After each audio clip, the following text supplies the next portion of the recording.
Hello everyone, and welcome to our CM5418 coffee machine troubleshooting guide. If you're using the CM5418 for the first time and notice there's no water flow from the brew head when pressing the 1 cup or 2 cup buttons, or if the machine is running but not extracting coffee, it could be due to a vacuum issue with the pump.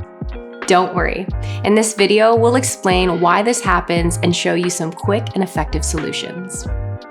There are a few common reasons for this issue. If the coffee machine has been stored for a long time, especially in a hot and dry environment, the pump may have dried out, affecting its performance.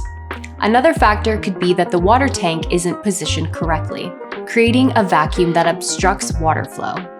Lastly, if the water tank runs dry during use, it can empty the internal system, leading to a dried out pump.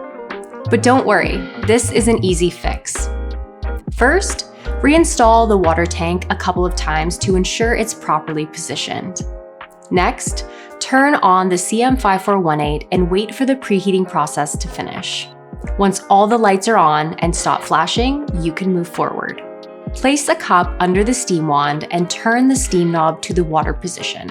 Let the hot water run for about 20 seconds to help clear any blockages.